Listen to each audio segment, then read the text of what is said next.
saya awali. Assalamualaikum warahmatullahi wabarakatuh. Kami dari kelompok 8 yang beranggotakan Julvia Rasya Putri, M. Zaki Mumtaz, dan Khairul Umam akan mempresentasikan judul artikel kami yang berjudul Motivasi Petani dalam Berusaha Tani Tembakau Samporis pada studi kasus kelompok tani Binatani Desa Petung, Kecamatan Curadami, Kabupaten Bondowoso. Latar belakang. Tanaman tembakau merupakan hasil pertanian yang telah melalui proses pengolahan yang dimulai dari daun tumbuh-tumbuhan yang sangat segar menjadi hasil panen. Kabupaten Bondowoso merupakan salah satu sentra produksi tembakau di Jawa Timur. Komoditas tembakau merupakan komoditi bisnis yang mempunyai arti ekonomi yang cukup besar. Pemerintah Kabupaten Bondowoso menjadikannya sebagai komoditi unggulan daerah.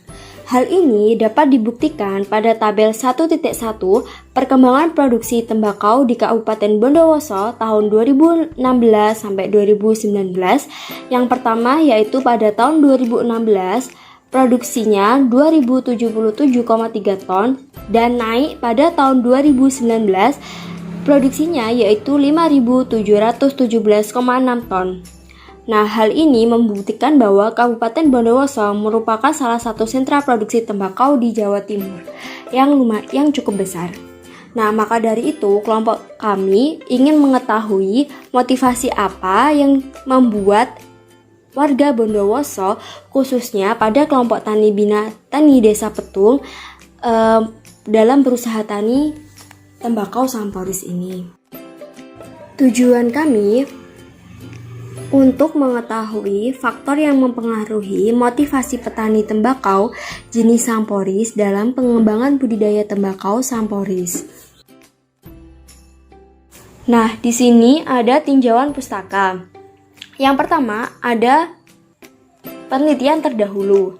Penelitian terdahulu di sini disebutkan oleh Wibowo pada tahun 2017 menyatakan bahwa usaha tani tembakau memiliki peluang yang menjanjikan sebagai ladang pekerjaan, tentunya dengan memperhatikan kelestarian lingkungan hidup untuk memenuhi kebutuhan pasar baik di tingkat regional, nasional, dan internasional.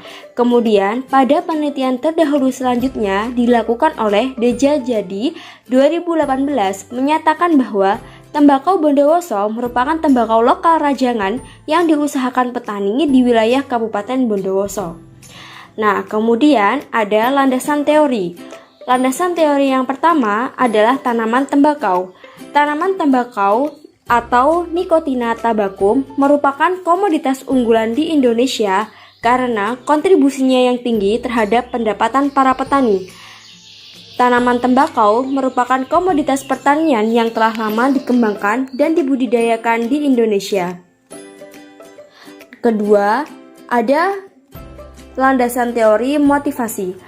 Menurut Winardi 2016, motivasi adalah suatu kekuatan potensial yang ada dalam diri seorang manusia yang dapat dikembangkannya sendiri atau dikembangkan oleh sejumlah kekuatan luar yang ada. Intinya berkisar sekitar imbalan materi dan imbalan non-materi yang dapat mempengaruhi hasil kinerjanya secara positif dan atau negatif, di mana tergantung pada situasi dan kondisi yang dihadapi oleh orang yang bersangkutan. Kemudian ada metode penelitian. Yang pertama ada jenis penelitian. Penelitian ini menggunakan pendekatan kualitatif. Penelitian kualitatif adalah penelitian yang menghasilkan penemuan-penemuan yang tidak dicapai dengan menggunakan prosedur statistik. Nah, kemudian ada lokasi penelitian. Kabupaten Bondowoso dipilih menjadi daerah penelitian dengan pertimbangan bahwa Kabupaten Bondowoso merupakan salah satu wilayah yang sebagian besar masyarakatnya melakukan budidaya tanaman tembakau. Dalam subjek penelitian ini menggunakan snowball. Nah, kemudian ada teknik dan instrumen pengumpulan data. Teknik yang digunakan dalam usaha pengumpulan data pada penelitian ini adalah wawancara atau interview. Kemudian ada prosedur penelitian. Prosedur penelitian yang dilakukan oleh peneliti mulai dari studi pendahuluan dan pralapang, teknik analisis data, Metode analisis data yang digunakan pada penelitian ini adalah menggunakan Miles and Haberman. Miles and Haberman merupakan suatu teknik analisis data kualitatif yang dilakukan secara interaktif dan berlangsung secara terus-menerus hingga mendapatkan data terkait motivasi petani dalam berusaha tani tembakau Samporis di Desa Petung, Kecamatan Curahdami, Kabupaten Bondowoso. Berdasarkan hasil reduksi dan display data terkait motivasi petani dalam berusaha tani tembakau Samporis, motivasi petani dipengaruhi oleh dua faktor. Yang pertama, faktor eksternal petani, kemudian yang kedua, faktor internal petani. Untuk faktor eksternal dapat dilihat dari adanya dukungan pemerintah untuk meningkatkan daya tarik dan minat petani tembakau Samporis di Desa Petung, Kecamatan Curahdami untuk tetap terus meningkatkan produksinya. Untuk selanjutnya, terkait motivasi berusaha tani tembakau berdasarkan faktor internal. Berdasarkan hasil observasi yang telah kami lakukan, alasan petani berusaha tani tembakau rata-rata dikarenakan penghasilannya yang cukup besar. Selain itu, tanah dan kontur di Desa Petung, Kecamatan Curahdami sangat cocok untuk berusaha tani tembakau Samporis. Ditambah lagi, berusaha tani tembakau memang sudah menjadi budaya bagi masyarakat Bondowoso, khususnya Desa Petung. Petani tembakau Samporis di Desa Petung, Kecamatan Curahdami terbagi menjadi dua, yaitu petani mitra dan petani non-mitra.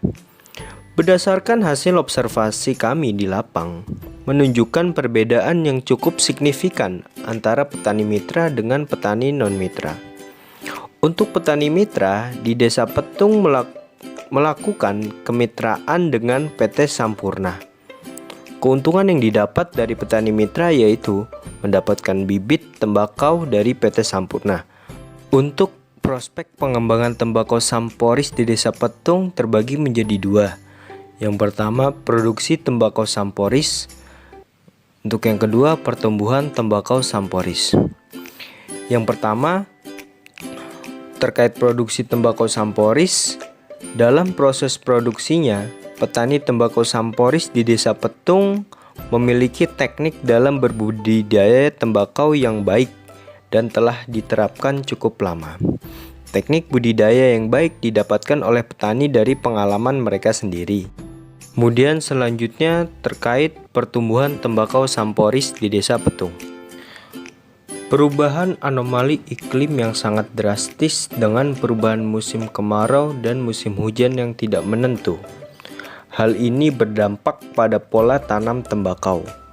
Tembakau Samporis pada umumnya ditanam pada saat musim kemarau dan dipanen pada saat awal musim penghujan.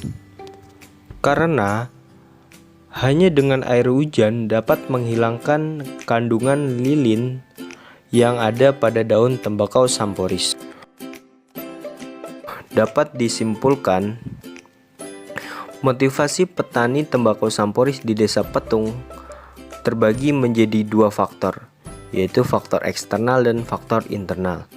Untuk faktor eksternal yaitu terdapat dukungan dari pemerintah, dan untuk faktor internalnya dari kebutuhan untuk mendapatkan penghasilan, dan sudah menjadi akar budaya pada sebagian besar petani tembakau di Desa Petung. Untuk rekomendasinya, yang pertama, diharapkan pemerintah dapat membantu petani tembakau agar tercipta mekanisme penentuan harga yang baku dan disepakati oleh kedua belah pihak.